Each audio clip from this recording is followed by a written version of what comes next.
नमस्कार। देवरिया की आवाज रेडियो केसरी से प्रस्तुत है स्थानीय हालचाल। पहले मुख्य हालचाल।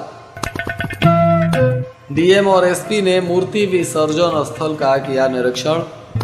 चीनी मिल चलाने को लेकर किसानों का धरना जारी। 21,000 ट्रांसफार्मर क्षेत्रों में लगेगा स्मार्ट मीटर। तटबंध से 3 दिन में अतिक्रमण हटाने का दिया गया निर्देश।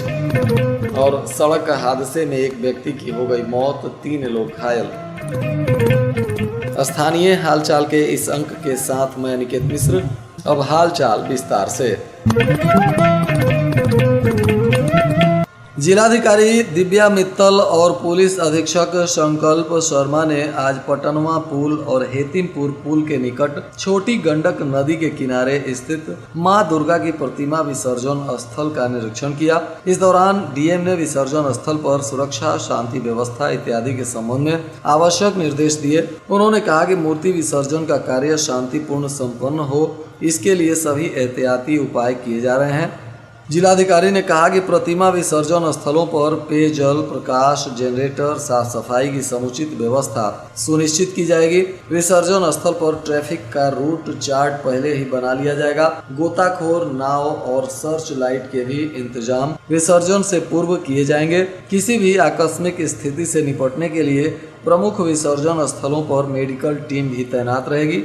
चुनिंदा स्थलों पर क्रेन की व्यवस्था भी की जा रही है। नदी घाटों पर पर्याप्त बैरिकेडिंग करने का भी निर्देश दिया गया है।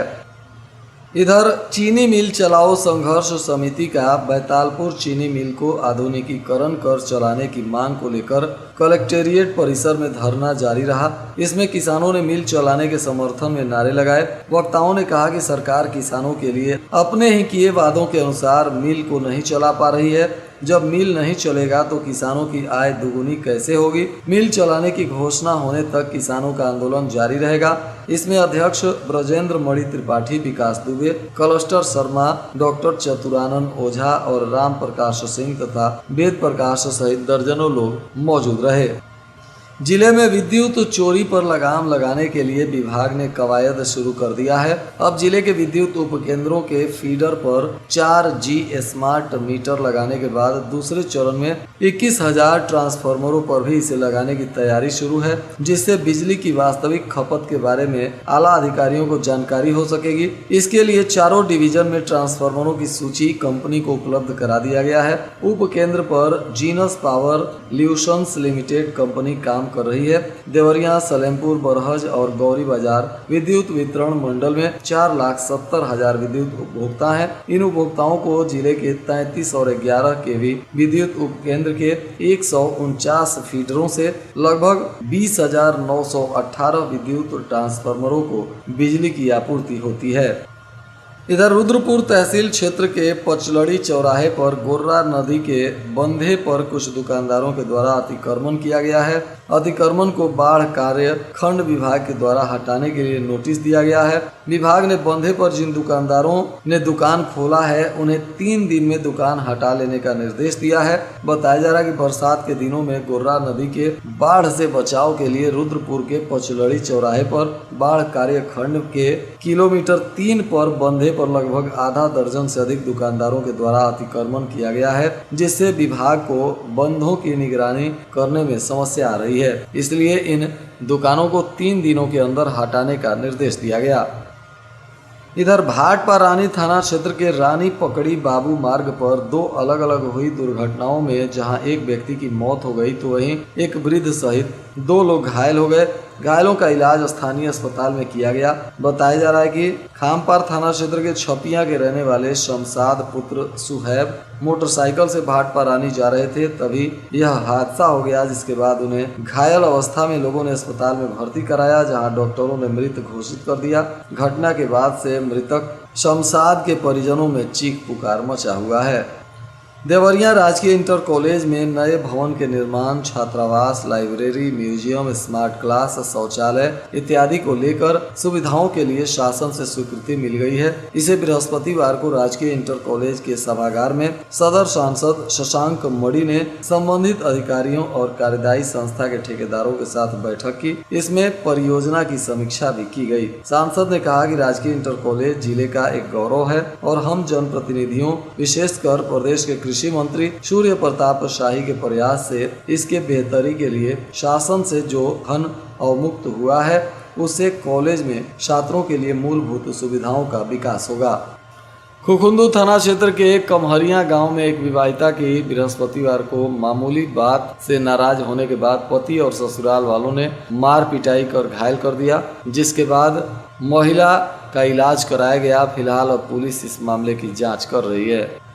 जिले में डेंगू के लगातार मरीज मिल रहे हैं। अभी 24 घंटों में नए 3 संदिग्ध मरीजों को मेडिकल कॉलेज में भर्ती कराया गया है, जिसमें एक 3 साल का बच्चा भी बताया जा रहा है। सभी मरीजों के ब्लड का नमूना लेकर जांच के लिए भेजा गया है। रिपोर्ट आने पर इसकी पुष्टि हो सकेगी। बताया जा रहा है कि अब तक अस्पताल में संभावित 123 लोग भर्ती हुए। इनमें 69 की एलाइजा रिपोर्ट पॉजिटिव आई है। इसमें गैर प्रांत और प्रदेश के विभिन्न जिलों से पीड़ित होकर आने वालों की संख्या अधिक बताई जा रही है। इधर तरकुलवा क्षेत्र में परीक्षा देकर घर लौट रही एक 8वीं की छात्रा को बाइक सवार बदमाशों ने छेड़खानी की। छात्राओं ने जब शोर मचाया तो गांव के लोग दौड़ पड़े, जिसके बाद बाइक सवार मौके से भाग निकले। इस घटना का वीडियो भी सोशल मीडिया पर वायरल हो रहा है। वीडियो वायरल होने के बाद पुलिस हरकत में आई और मोटरसाइकिल सवारों की तलाश में जुटी हुई है। मुस्कान को लेकर जीवन में एक खास रोल है। व्यक्ति चाहे कितने भी तनाव में हो, किसी बात पर वह मुस्कुरा दे तो उसका तनाव कम हो जाता है। अगर खुलकर हंस दिया तो उसका अंग प्रत्यंग पुलकित होकर मन और मस्तिष्क भी सामान्य स्थिति में आने लगता है। जीवन में मुस्कान के इस महत्व को समझते हुए अलग तरीके से लोगों के जीवन में मुस्कान लाने का प्रयास किया जाता है। इसके लिए कोई जन्मजात कटे फटे होठ की चिकित्सा कराकर बच्चों के चेहरे पर मुस्कान बिखेरने का प्रयास करता है, तो कोई हास्य व्यंग युक्त कविताओं को सुनाकर जीवन में तनाव को दूर करने का प्रयास कर रहा है। राष्ट्रीय स्वास्थ्य मिशन के अंतर्गत अब विश्व मुस्कान दिवस का आयोजन भी किया जा रहा है, जिसमें लोगों के चेहरे पर मुस्कान लाने के लिए अलग अलग तरीके से काम की जाएगी।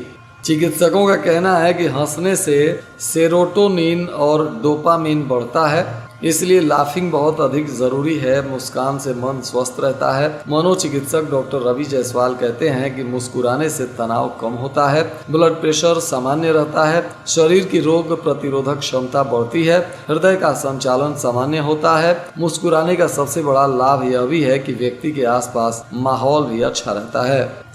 उत्तर प्रदेश लोक और जन संस्कृति उत्थान लखनऊ ने शहर के देवरही मंदिर में भक्ति रस पर आधारित कार्यक्रम नवधा का आयोजन किया।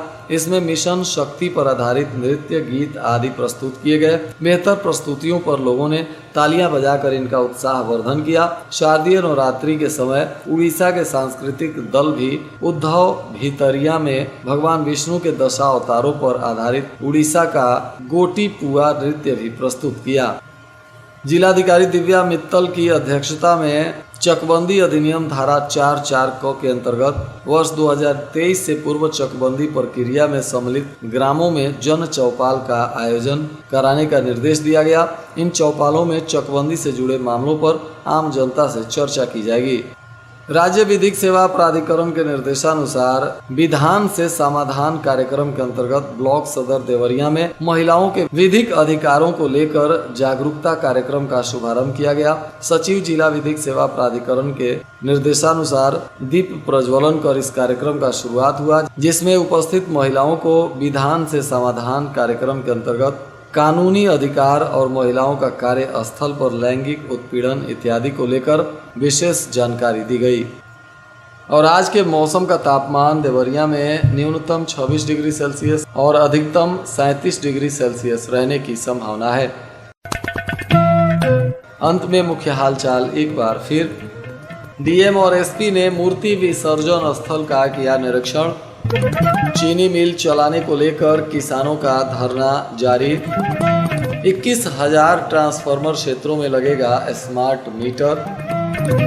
तटबंध से 3 दिन में अतिक्रमण हटाने का दिया गया निर्देश। और सड़क हादसे में एक व्यक्ति की हो गई मौत, 3 लोग घायल। इसके साथ ही रेडियो केसरी से प्रसारित स्थानीय हालचाल का यह अंक समाप्त हुआ। नमस्कार।